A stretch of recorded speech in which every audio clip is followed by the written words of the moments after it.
We've all seen the surveillance footage of Mica Miller, and we've all scoured over it, frame by frame, looking for that blue truck.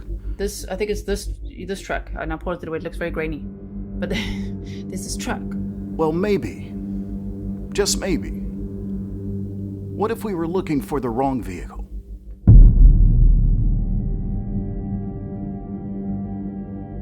Remember the police report in which Mica says John Paul stole her car? Well, he never gave that car back.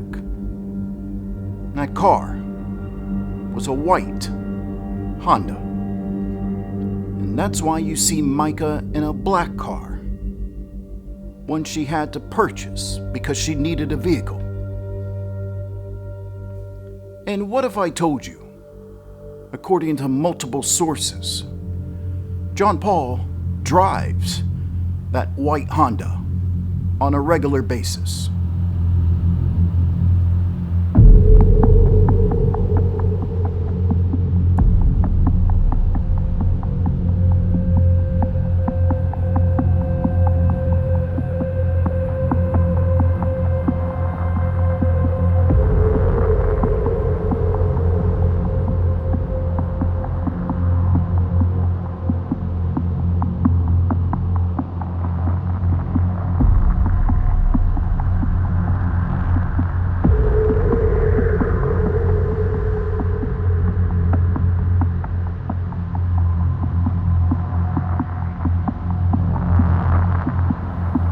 Mica notices the car and stops. Multiple times.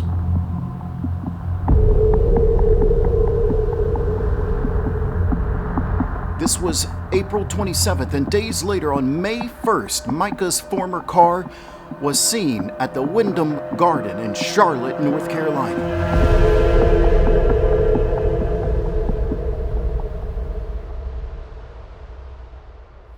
Now, let's stop, pick up your jaw off the ground, and let's dig a little deeper.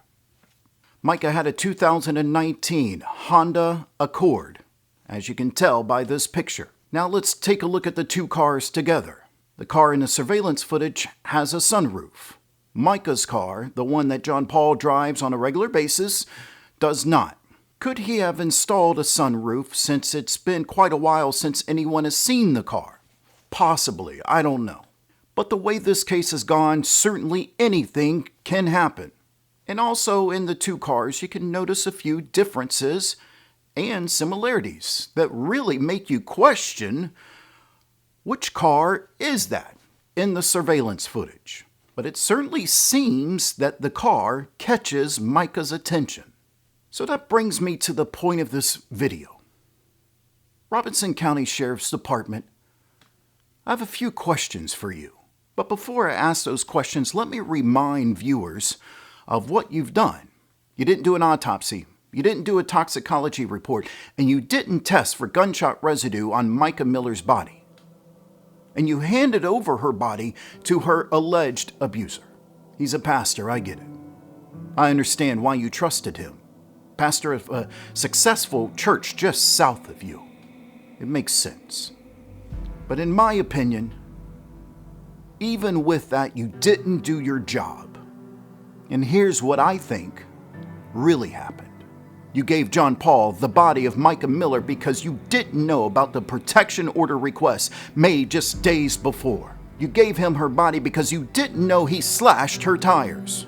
You gave him her body because you didn't know that he had put tracking devices on her vehicle. You gave him her body because you didn't know that he posted topless photos of her just days before her death. You gave him her body because you didn't know that he texted her sister saying that he's coming to get Mica and he's armed and ready. You gave him her body because you didn't know that, according to Mica, if a bullet ends up in her head, that he did it. You gave him her body because you didn't know of the alleged affairs. You didn't know about his ex-wife. You didn't know about the ongoing FBI investigation. And you gave him her body because you didn't know that he drove a white Honda on a regular basis, and you didn't know because you didn't ask. You treated it as just another dead woman who took her own life. And you disrespected her body because it happens so often in your county. And the reason it happens so often is because the people know they can't depend on you, because they know that all you will do is bag them up and put them in the grave without asking a question. And after you bagged up Mica Miller, you called her husband with all the details I know about it. And you believed every word he said to you. I got a call late last night. My wife has passed away. And yeah, it was self-induced, and it was up in North Carolina. And then the truth started coming out on social media, so you decided to put on a show. Hey, look over here. See, his truck was over here. And you never ever considered a white Honda because you never knew about a white Honda. And then you called the family in and you gave a nice little presentation because PowerPoint makes things look a lot better. PowerPoint makes it look like you know what you're doing. But the family was 2 steps ahead of you, and when they asked about the 2 bullets, you had no answers. The park ranger took us back to the scene and pointed out, here's where she would have been standing, here's where the shell casings and the live round. And then when we brought that up to law enforcement, they just said, well, they had no answer. They really just had no answer why, any kind of, not even a speculation. They didn't even say, well, she probably did this, probably did that. They just said, this is what we have. And there is what would be an apparent bullet hole in a tree, which I have a picture of. And they just didn't seem to put the effort forth. So we were very disappointed in that. And because you didn't ask questions and you didn't do your work, you turned over her body to her alleged abuser, and he had her cremated right away. You didn't know that she was crying for help online. And speaking of the man you gave her body to. God hates divorce.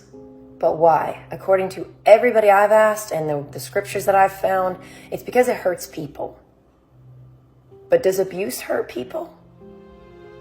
How do you think God feels about that?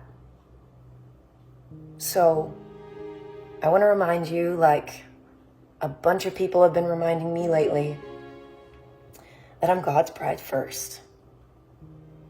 And even an earthly spouse, who's a good spouse, when they know that their bride is being hurt, just imagine what an earthly spouse does. What do you think your heavenly spouse does when you're the bride of Christ and he sees his bride going through abuse and hurt? What do you think he thinks about that? I don't know where John Paul Miller was when that trigger was pulled. But I do know he drives a white Honda on a regular basis. Problem is, you didn't know that.